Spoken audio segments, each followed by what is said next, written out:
Здравствуйте, это Влад и новый авторский рассказ моего канала «Жизненные истории». Хорошо, Валерий Семенович, я понял. Сколько у меня времени? Какое время, Степан? Ты о чем? Я тебе повторяю, свадьба начинается через полчаса. Уже гости подъезжают, а Ивана увезли в больницу. Просто некому обслуживать, понимаешь? Но, Валерий Семенович, у меня же дочь. Нужно найти кого-то, кто с ней побудет. Нету времени, услышь меня. Совсем нету. Опоздаешь, уволю тебя. Степан убрал трубку от уха, потому что в следующую секунду оттуда понеслись отборные ругательства. Он давно знал Валерия Семеновича и знал, что он так кричит, когда дело действительно швах.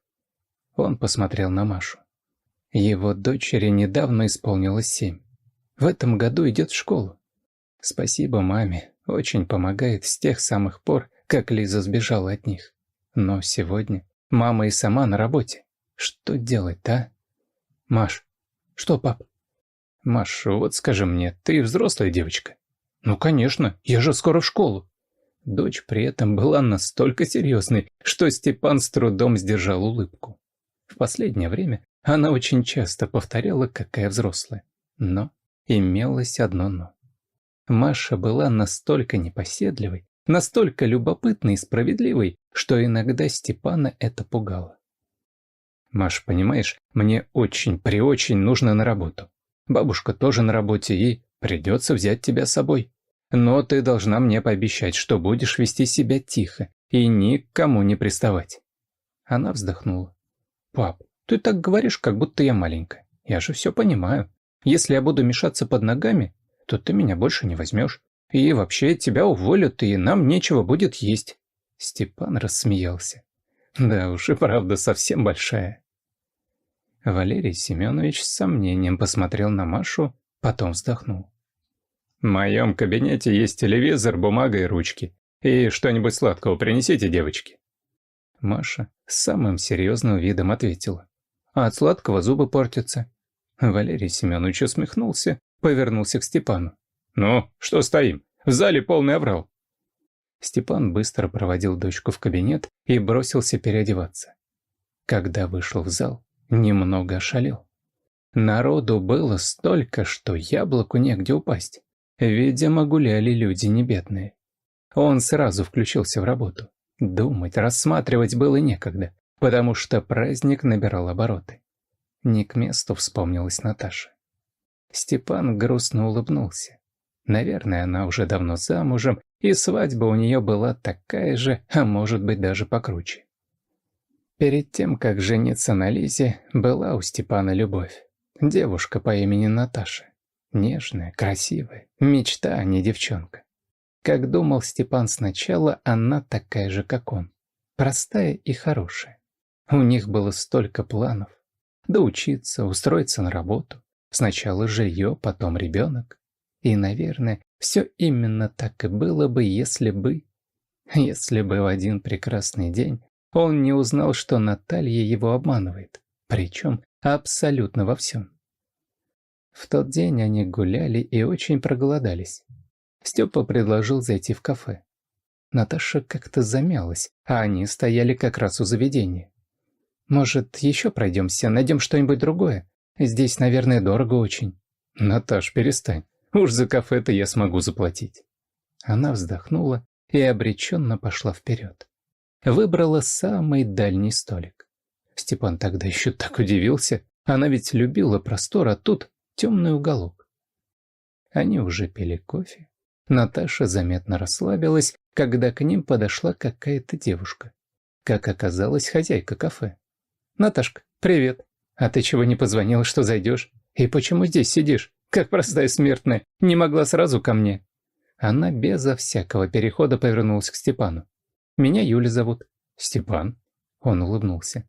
«А что значит простая смертная? Наташа непростая?» Юля рассмеялась. «Ну, дочь самого богатого человека в городе никак не может быть простой». Наташа посмотрела на Степана. «Да не слушай ее, Юлька шутит». Девушка округлила глаза. «Да вы что, вы серьезно? Не знаете, кто родители Наташи?» Через 10 минут Степан выскочил из кафе злой как черт. Наташа следом.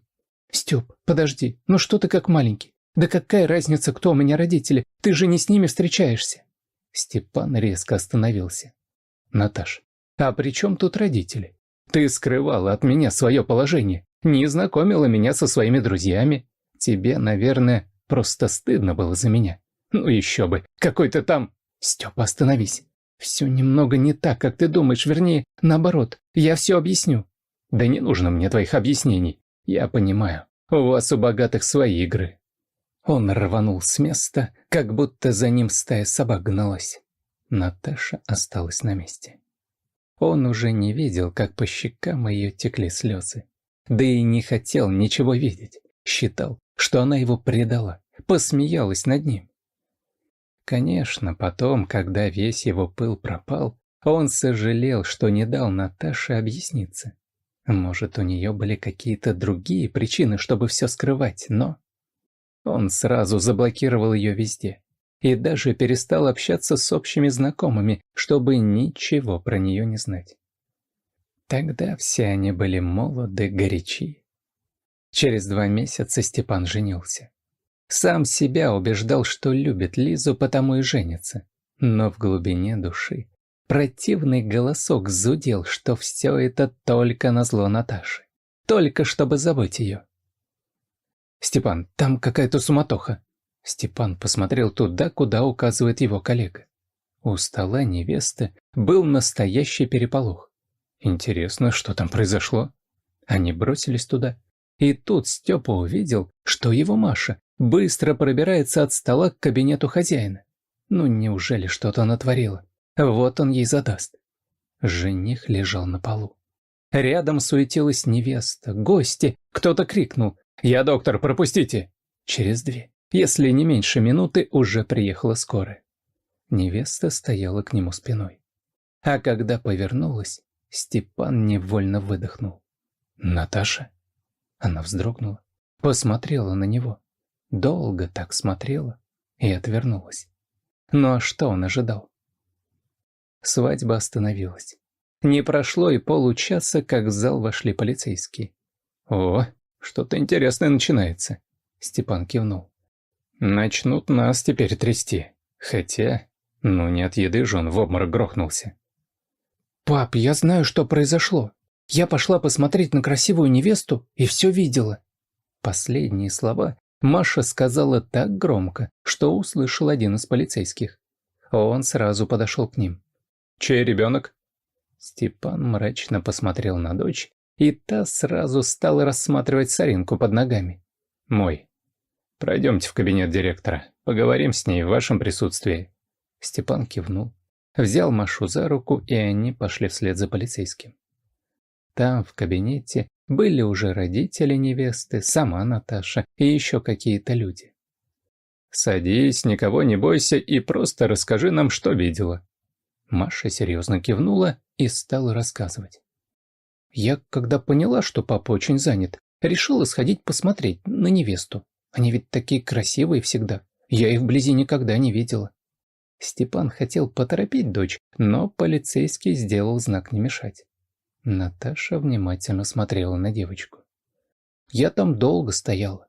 Красивое такое платье. Просто не могла оторваться. А потом, когда невеста разговаривала со своим папой, ну и вообще все чем-то были заняты, ее жених достал из кармана пузырек и что-то насыпал ей в бокал. Все, кто присутствовал в кабинете, ахнули. Полицейский с сомнением посмотрел на Машу. «А ты уверена, что это был бокал невесты? Отравили ведь жениха?» «Уверена. Я много фильмов смотрела, где так что-то подсыпают. Вот я и решила, что будет правильным, если жених выпьет сам, что приготовил, а не невеста. И когда они все отвернулись, я поменяла местами бокалы». Маша испуганно посмотрела на отца, и он понял, она вот-вот расплачется. Степан обнял дочь. «Машунь, не переживай. Конечно, нужно было бы сказать взрослым, но лучше так». Какая-то женщина, которая до этого молчала, вдруг заорала. «То есть как это лучше? Вы отравили моего сына. Я этого так не оставлю». Отец Наташи только посмотрел на нее, и женщина тут же замолкла. А потом выскочил из кабинета. Мужчина посмотрел на Степана и Машу. «Спасибо вам. И дочке вашей особенно за то, что спасли мою Наташу. Я сразу говорил, добром это все не кончится». «Папа!» Наташа выскочила из кабинета, Маша рванула за ней. Степан растерянно посмотрел на полицейского. «Простите, я могу идти?» «Да, конечно. Возможно, нам потребуется еще раз побеседовать с вашей дочерью». Отец Наташи поднял руку. «Не потребуется. Дальше я сам. Спасибо вам еще раз». Степан вышел на улицу. Кто-то сказал ему, что Машу и невесту видели там. Действительно, они были. Не заметить белое платье невесты в сумерках было невозможно. Степан тихо подошел. Наташа и Маша о чем-то тихонько беседовали. «Можно?» Наташа обернулась, молча посмотрела на него. Степан присел, обнял дочь. Маша прижалась к нему. Наталья заговорила. «Степан, я знаю, что уже поздно, но просто выслушай меня. Тогда я собиралась все тебе рассказать. Уже собиралась, потому что доверяла тебе как себе. Очень многие хотели бы сделать именно так, как сделал сегодня мой 5 минут муж». Она горько усмехнулась. «Хотя, какая теперь разница? 100 лет прошло. Ты женат, у тебя замечательная дочка. Прощай, Степан». Он даже слова не успел сказать, как Наташа встала и исчезла. Маша посмотрела на него вопросительно. «Пап, а вы что, знакомы?» «Да, были когда-то». «Пап, ты что-то расстроенный. Это из-за меня, да? Я больше не буду». «Нет, зайчонок, не из-за тебя. Поехали домой». Прошла неделя, которая для Степана была трудной. На работе хозяин выписал ему приличную премию. Сказал, что по просьбе тех, кто гулял свадьбу. Он хотел было отказаться, но Валерий Семенович даже прикрикнул: «Ты сейчас не о гордости своей думай, о том, что у тебя дочь, и ей скоро в школу. Тебе что, взятку дают или что? Отец той девушки просто так выражает свою благодарность». Всю неделю он думал о Наташе. А ведь так надеялся, что забыл ее, что все прошло и пропало. «Маш, а что, пойдем по магазинам в школу все покупать?» «Ой, пап, пойдем, конечно». Они уже так устали, так проголодались, что Маша, рухнув на скамейку, объявила: «Пока не поедим, я никуда не пойду». Степан рассмеялся, а рядом кто-то сказал: «А можно и мне с вами в кафе? Тоже проголодалась». Рядом с ними стояла Наташа. Она была в обычной одежде, но казалась еще красивее, чем в свадебном платье. Маша захлопала в ладошки. «Ура, Наташа! А вы поможете мне выбрать платье? А то папа в этом вообще ничего не понимает. А мне обязательно нужно самое красивое, потому что я иду в 1 класс». Степан закатил глаза. Ах, будь что будет. Только под вечер они вернулись домой. Маша была полна впечатлений. Они не только все закупили, что нужно, и еще несколько раз попримеряли перед зеркалом, а еще и 2 раза были в кафе. Потом катались на лодке, ели мороженое. «Пап, Наташа такая хорошая, она такая замечательная, мне очень понравилось». «Я знаю». Степан надеялся, что дочь не будет развивать эту тему, но она хитро посмотрела на отца. «Пап, а я Наташу завтра в гости к нам пригласила». Он сел на диван. «И что, Наташа?» «Сказала, что обязательно придет». «Ну, Машка, ну ты даешь». Степан не знал, что и делать. Он то хватался за уборку, то за готовку. В итоге, разбив 2 тарелки и перевернув ведро с водой, который собирался мыть пол, просто сел и махнул рукой. Наташа пришла после обеда. Принесла Маше кучу подарков, а Степан, увидев ее в своей квартире, вдруг успокоился. Все встало на свои места. Наташа и раньше часто бывала тут. Они вместе готовили обед, хохотали. Одно только изменилось. Вместе с ними готовила и Маша. Но это не мешало, а как будто наоборот сближало их. Отец Наташи Когда узнал, что он и есть тот самый молодой человек, из-за которого его дочь чуть ли не 2 года рыдала, сначала хмуро посмотрел на него. Потом также хмуро сказал. Мне рассказывала Наташа, почему вы расстались. Знаешь, она не права. Но ты не орел.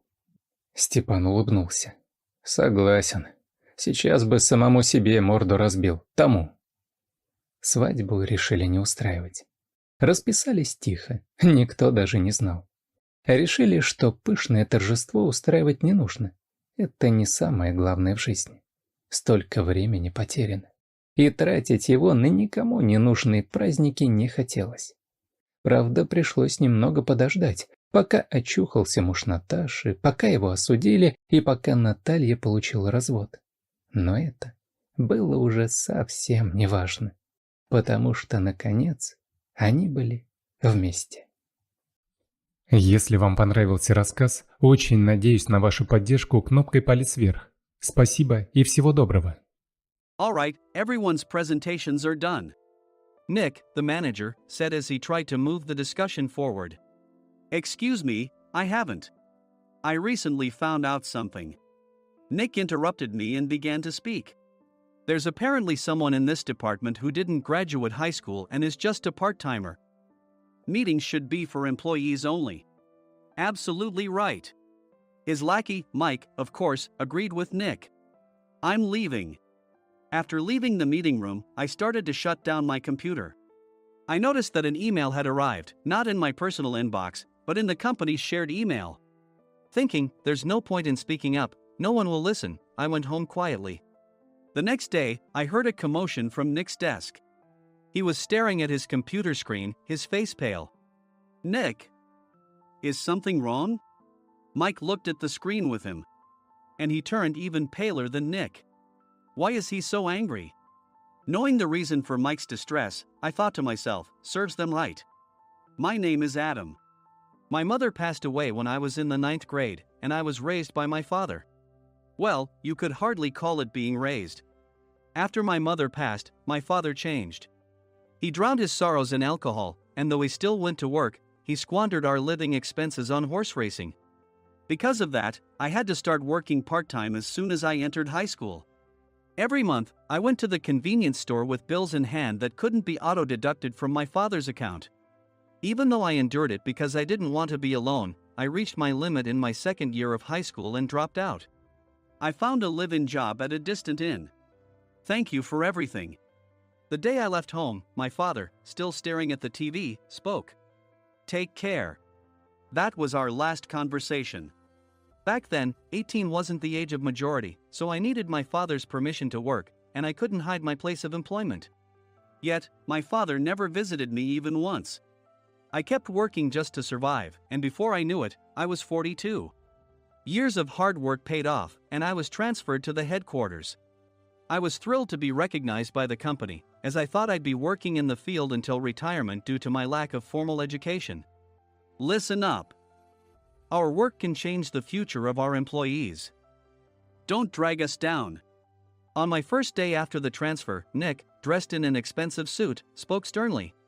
There was a reason for this. Our inn was located in a prominent tourist destination, known so well that everyone in the state could sing its commercial jingle.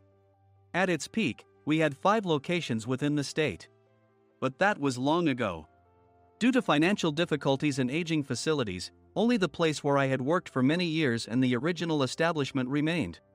I was prepared to lose my job anytime, but now there was a glimmer of hope.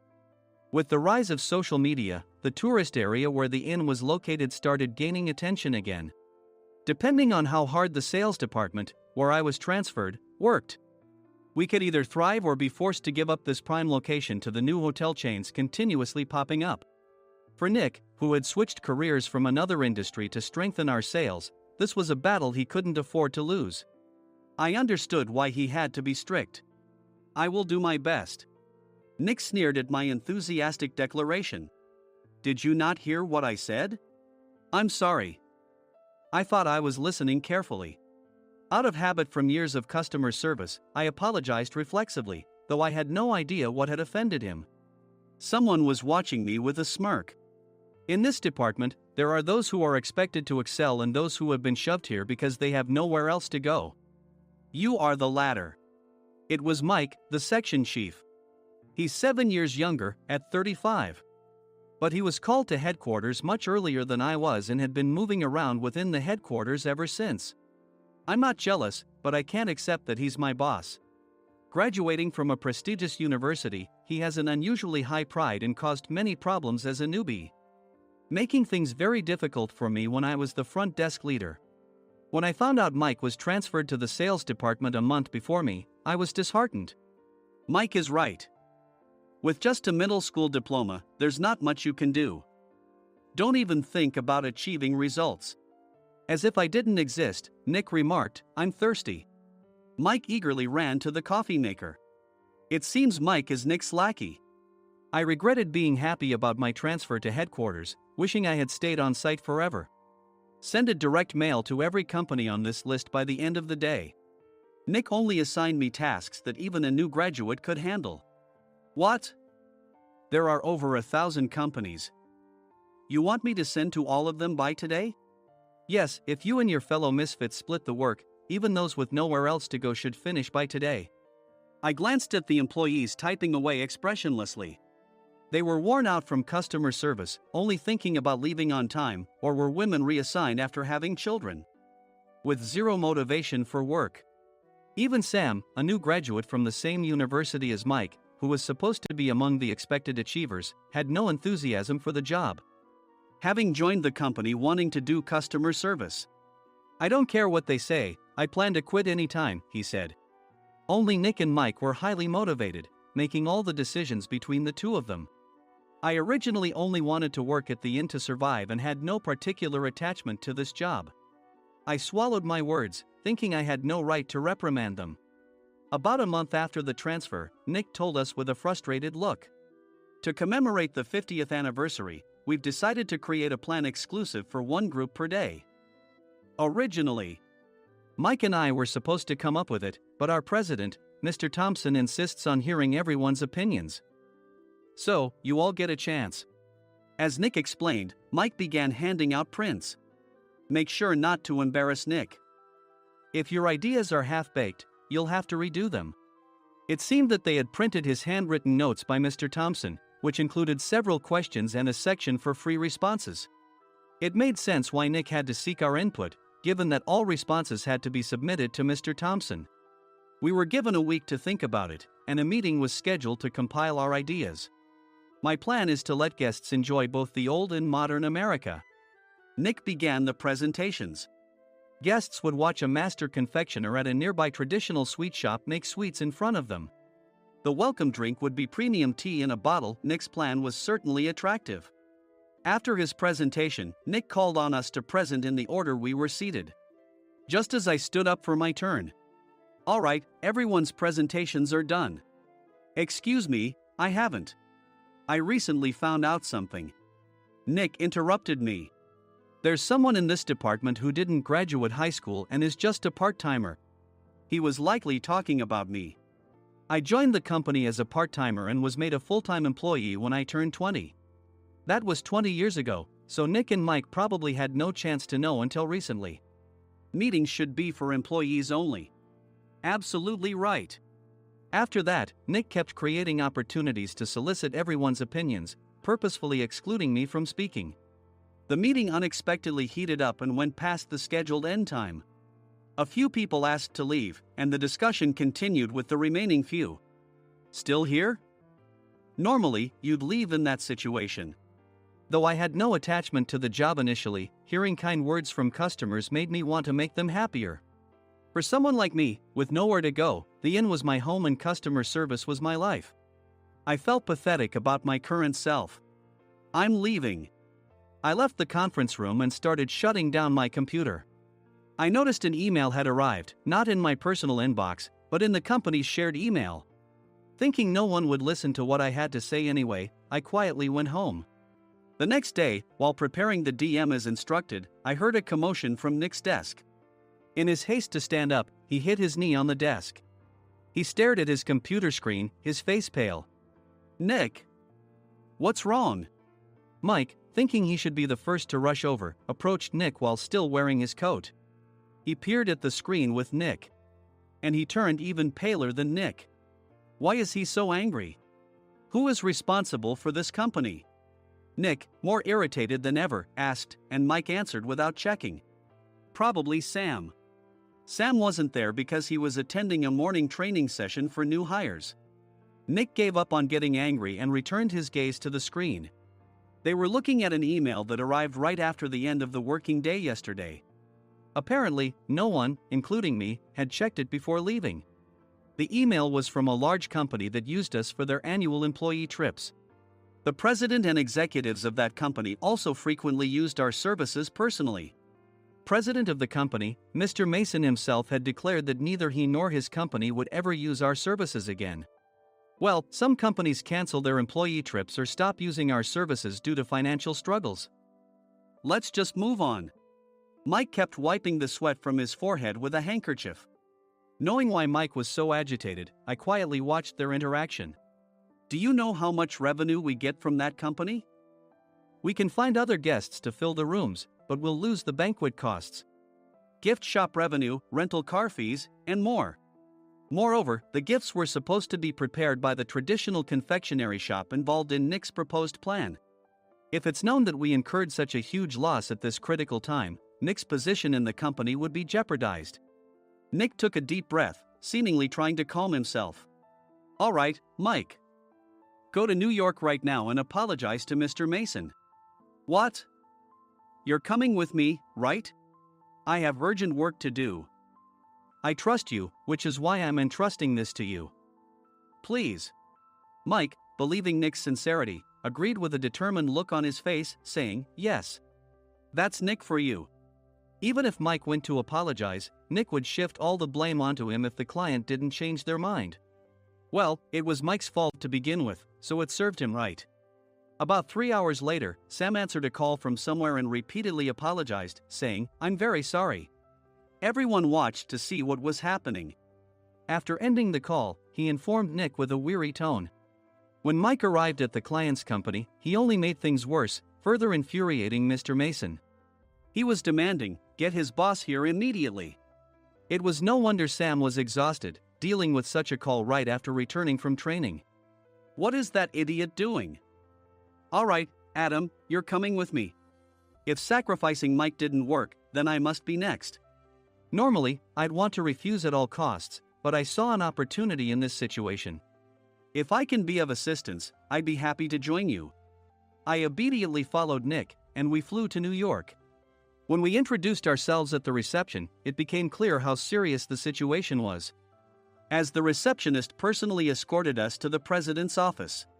Angry voices leaked through the door, making both Nick and me uneasy. Excuse me. I'm Nick, the supervisor. I understand my subordinate has caused you trouble, and I deeply apologize. Nick, with his experience in the corporate world, knew enough to offer an apology before excuses. However, his customer service skills left much to be desired. I sighed as I saw Mike trembling like a small dog in the corner of the room. What kind of training are you giving your subordinates? Mr. Mason glared at Nick with a red face. The intensity of his gaze made even Nick take a step back. Regrettably, I joined this company only 2 years ago and was unaware of Mike's issues. I should have identified his shortcomings sooner. Indeed. I should have realized sooner. No sensible person would come to apologize and then give a lengthy presentation on the drawbacks of not using their inn. Nick froze, his mouth slightly open. Suspecting the worst, I picked up the documents that had fallen to the floor. It seemed Mike hastily prepared these documents on the plane, listing the disadvantages. Disadvantage 1: if you change the venue for the company trip, employees might suspect it's for cost-cutting reasons, leading to a negative impression. Reading it aloud half-jokingly, Nick snatched the papers from my hand and checked the contents with a furious expression. Among the stack of documents was a receipt from a nearby convenience store's copy machine. I felt a pang of dread, hoping he hadn't shown the receipt as well. What do you think he said when I asked what kind of nerve he had to do this? I'm very sorry. Faced with the dire situation, Nick must have thought there was nothing left to do but apologize. In a voice smaller than I'd ever heard from him, he uttered words of apology. He said, "I'm a Harvard graduate. I don't believe I said anything wrong. Mike, what have you done?" Forgetting his plan to pin the blame on Mike, Nick yelled loudly, even in front of Mr. Mason. "I didn't do anything wrong." "You're still saying that? Look at him." Mike pointed at me with a shaking hand. "I was assigned to headquarters in my 20s and now I'm a section chief. This guy only made it to headquarters at 42. Everything I've done proves I was right. So why are we losing the contract?" Having said his piece, Mike collapsed to the floor. "Of course. You were sent there because you had nowhere else to go."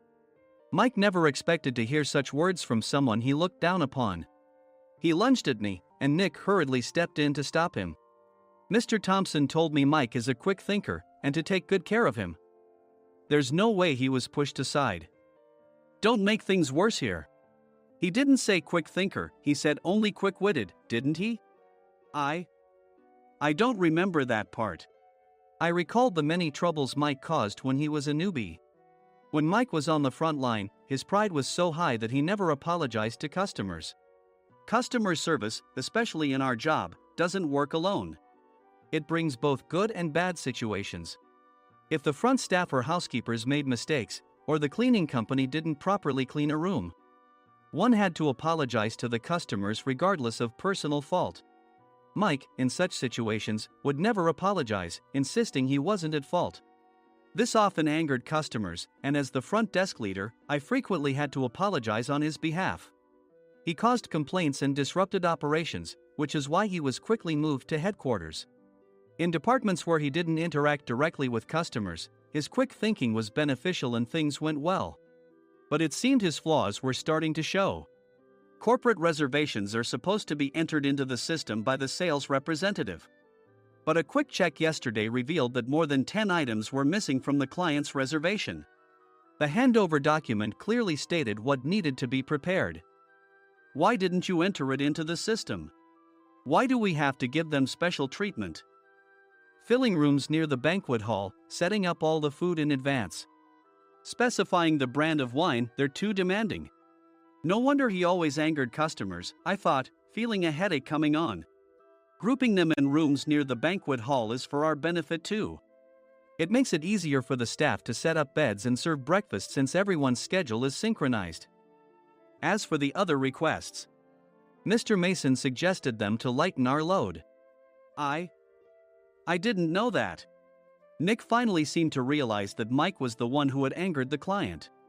What did you say to them? I just told them we wouldn't give them special treatment anymore. We shouldn't waste effort on things that don't bring in money. I was utterly exasperated at his lack of understanding of customer service.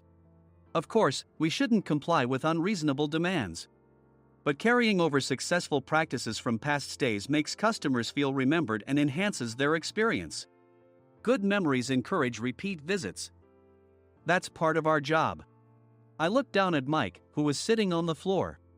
In our job, nothing is a waste. Mr. Thompson likely moved you to the sales department, hoping you'd finally understand this. How do you think he feels now that you failed to meet his expectations? Mike, tears in his eyes, fled the president's office. I was amazed he still hadn't apologized. You have it tough, Adam. It's okay, we're all employees of the same company. I deeply apologize for this disrespectful incident. Especially after all the care you've shown us. If it weren't for you, Adam, I really would have stopped staying here. When I heard you were moving to the sales department, I was willing to reconsider if you handled it. Seeing us talk so amicably, Nick's face contorted. Do you two know each other? Adam's service is excellent. I always requested him specifically. Normally, we don't accept specific staff requests, but we made an exception for Mr. Mason, adjusting my shifts accordingly. He had personally stayed at our hotel just before my transfer, and during casual conversation, I mentioned, I'm moving to the sales department soon. If I hadn't told him then, things could have been much worse. Please continue to take care of us. I look forward to it. On the return flight, Nick awkwardly offered me a can of beer. It's still working hours. Of course, I had no intention of forgiving him for a single beer. Nick might try to pin everything on Mike and avoid any consequences. While pondering this, a startling fact came to light. Nick, the tea bottles for the plan have arrived. I handed Nick a bottle labeled with our inn's name. They look good. What are you talking about? These are plastic bottles. I had assumed we would use the trendy, high-end bottling tea. But what arrived were ordinary plastic bottles of tea with customized labels. The only unique aspect was the label, which had the inn's name, making it look customized. Upon further investigation, I discovered that a substantial amount of money was set to be paid to the tea company. It was priced like bottling tea. Does this plastic bottle really cost $100 each? The tea inside is specially blended for us. The extra cost is for that.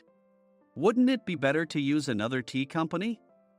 Or is there a specific reason we must use this one? As Nick continued to make excuses, I showed him a printed email. I informed the tea company's president, Mr. Mitchell, that we discovered irregular payments and he confessed. He said you two were high school classmates and planned to split the extra money. That idiot. Why did he confess? That's not important. You should worry about yourself, this could turn into a police matter. Opening the bottle cap, I suggested. How about calming down with this tea? It supposedly has a relaxing effect. Nick drank the tea frantically. In the following days, decisions were made about their fates. Mike was reassigned to the General Affairs Department, with no chance of transfer or promotion, as per Mr. Thompson's orders. As for Nick, since the payment to the tea company hadn't yet been made, he narrowly avoided legal trouble.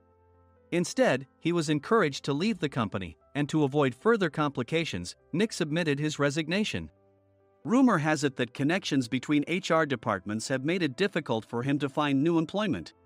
Even though it was good to have those two gone, something unexpected happened in the sales department. Everyone became motivated and united in refining the 50th anniversary plan. In the end, my plan was adopted. We collaborated with the Tourist Information Center to provide personalized guides. The plan, tailored to the number of guests, was truly special for the 50th anniversary. Hey, is Adam's family coming to stay? I immediately booked that special plan for my family. Sam noticed it on the reservation list and quickly picked up on it. Yes, I'm inviting my father. That's great. I might invite my parents too. I lacked the courage to face my father just as Adam. But here, with the confidence Mr. Mason praised, I felt ready. The 50th anniversary plan was a perfect opportunity to reconnect with my father. I hoped to bring back the days when we could laugh together as we once did.